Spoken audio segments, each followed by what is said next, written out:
The epic road trip that inspired the interstate highway system. Get the story behind Dwight Eisenhower's grueling, 62-day cross-country road trip that inspired the creation of the interstate highway system. In the early summer of 1919, Dwight Eisenhower was in a funk. With his wife and infant son living 1,500 miles away in Denver, the 28-year-old lieutenant colonel stationed at Maryland's Camp Meade wasted away his considerable boredom by playing bridge with his fellow soldiers and drowning his sorrows about being kept stateside during World War I.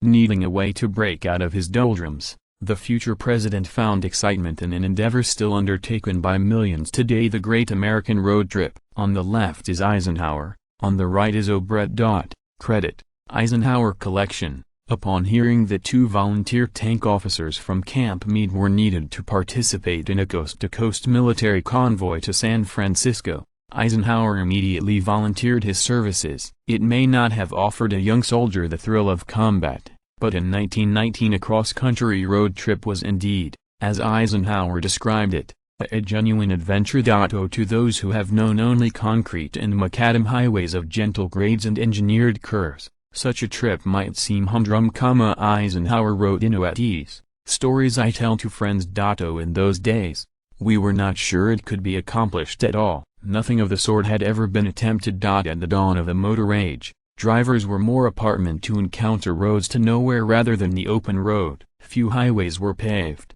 Dirt roads could be muddy quagmires or sun-baked into teeth-chattering ruts. 60 miles an hour remained a daredevil's dream, and many roads could only be traversed at the pace of a brisk walk." Credit: K.C. Downing Collection. The War Department viewed the cross-country caravan undertaken just months after the end of World War I as part victory lap, part publicity stunt, prodded by automakers, gasoline companies and tire manufacturers. The military saw the convoy as a way to both test the capabilities of the Army's Motor Transport Corps and highlight the poor state of America's roads. On the morning of July 7, 1919, the great motor truck train slowly rumbled due west out of Washington, D.C., following an elaborate dedication ceremony for the Zero Milestone, the point from which all highway miles to the nation's capital are to be measured. Just south of the White House, the 81-vehicle convoy, which included ambulances,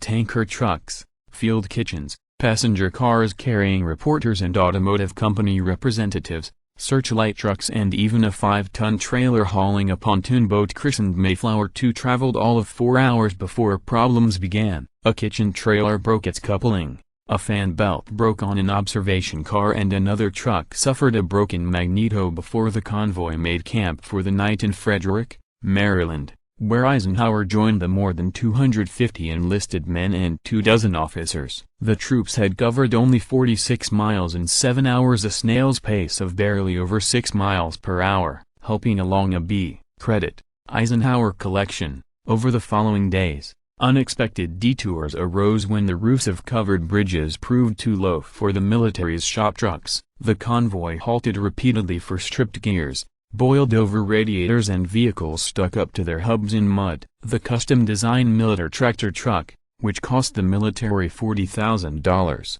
quickly proved its considerable worth in towing vehicle after vehicle out of roadside ditches and mud holes with its power winch. One night the military even arrived in camp with 4 trucks in tow. Band concerts, street dances, banquets and endless speechifying by local politicians greeted the 2-mile-long convoy as it rolled across the country. Once the caravan crossed through Illinois, it also left behind paved sections of the Lincoln Highway, the transcontinental road it had joined in Gettysburg, Pennsylvania. Scouts riding a fleet of Harley-Davidson and Indian motorcycles sped a half-hour in front of the convoy to inspect road conditions and blaze the trail ahead with painted arrows. In Nebraska, the trucks floundered in sand as slippery as ice. Outside North Platte, 25 trucks including the Militer itself slid into a roadside ditch. On one hellish stretch, it took the convoy 7 hours to cross 200 yards of quicksand. Credit: Eisenhower Collection.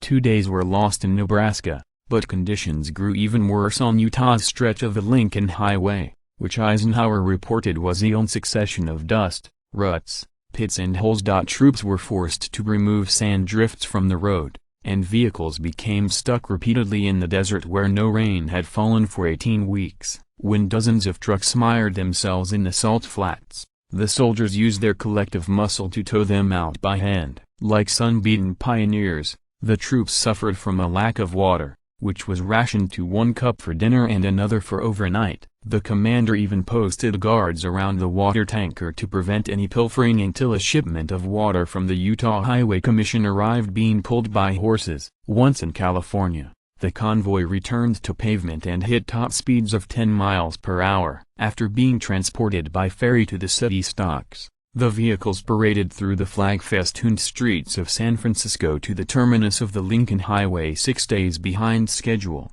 The caravan had traversed 3,242 miles through 11 states in 62 days, an average of 52 miles per day. At the Firestone Homestead, Columbiana, Ohio, Sunday, July 13, 1919.